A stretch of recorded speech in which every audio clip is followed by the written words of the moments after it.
Holi, written by K.A. Abbas. Sulekha, also known as Bholi, was the fourth daughter of Numberdar Ramlal. When she was just 10 months old, Bholi fell from her cot. This accident seemed to have affected her brain. Then, when she was only 2 years old, she contracted smallpox. As a result, she was scarred for life. Bholi began speaking very late, and when she did speak, she stammered. All the other children called her ugly and made fun of her stammer. Bholi's wealthy father had 7 children, 3 sons and 4 daughters. Bholi was the youngest daughter. All the children were healthy except for Bholi. Ramlal was worried about her. Bholi, unlike his other children, was neither pretty nor intelligent. He was worried that no one would marry her. Bholi was 7 years old when an all-girls school was inaugurated in their village. The Tehsildar who inaugurated the school instructed Ramlal to enroll his daughter in the school.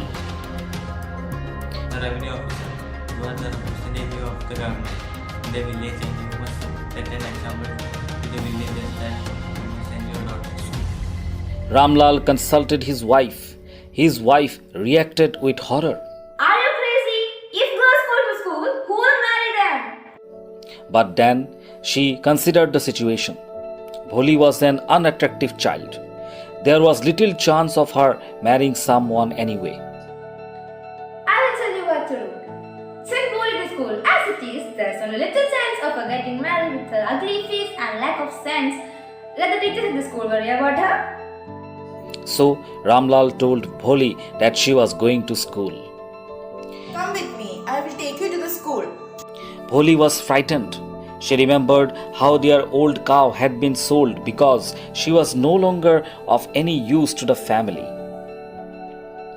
She thought that, just like the cow, she was being sent away as well. No.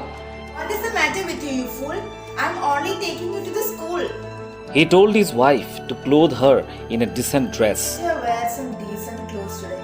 Or else what will the school children and the teachers think of her? Now, all Bholi ever wore were old hand-me-down clothes of her sisters. No one bothered to wash or mend her clothes. But on this occasion, she was given a clean dress. Her hair was oiled and she was given a bath. Only then did Bholi think that she was being taken to a better place than home. At school, Bholi was terrified. She sat down in the classroom corner feeling alone. She could not understand what the teacher was saying in the class. Instead, she looked at the pictures on the wall. She was fascinated by their colors. Suddenly, Bholi realized that the teacher was standing next to her. What's your name, little one? Bholi tried, but she stammered and then fell into tearful silence. The other girls she knew were laughing at her. After class, the teacher came to Bholi's corner and asked her to say her name again. Get up, now tell me your name. Well done, now your full name. Bholi.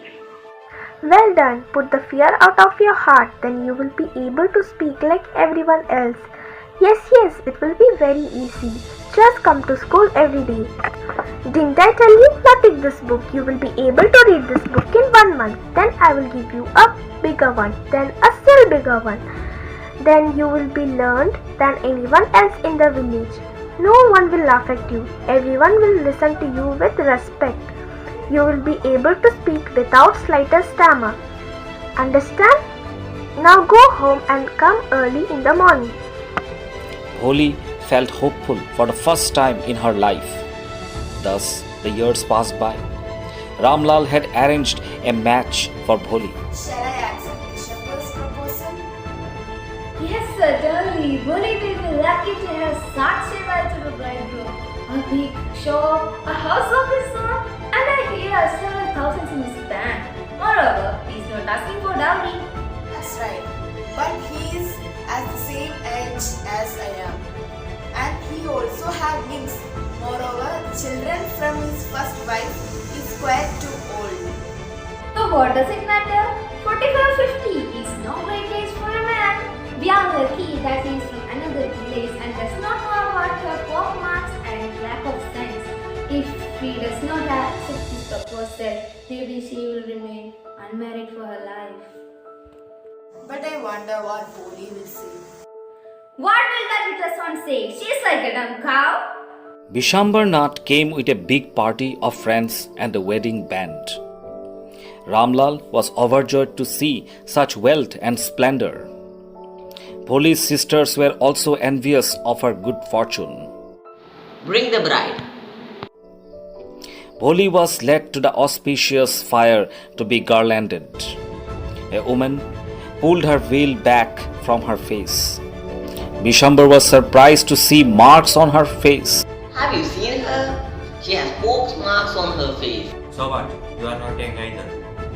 Maybe, but if I am to marry her father must give me 5,000 rupees. Please don't humiliate me so. Take this 2,000 rupees. No, 5,000 or we go back. Keep your daughter. Please be a little considerate. If you go back, I cannot show up my face in the village. Ramlal tried to reason with him, but Bishambar was adamant. With his honor on the line, Ramlal tearfully accepted. Give me the garland. However, as he proceeded to garland Bholi, she flung the garland into the fire. Pitaji, take back your money. I'm not going to marry this man. Boli, are you crazy? Do you want to disgrace your family? Have some regard for your izzat. For the sake of your izzat, I was willing to marry this lame old man. But now I will not have such a mean, greedy and contemptible coward as my husband. I won't. What a shameless girl! You all thought that she was a harmless dumb cow. Yes, auntie, you are right. You all thought I was a dumb-driven cow. That's why you wanted to hand me over to this heartless creature. But now, the dumb cow, this stammering fool, is speaking. Do you want to hear more? But what about you? No one shall marry you. What should we do with you? Don't you worry, Pitaji. In your old age, I will serve you and mother, and I will teach in the same school where I learned so much. Isn't that right, ma'am? Yes, Boli, of course. Her teacher smiled in satisfaction. Bholi's education was now complete.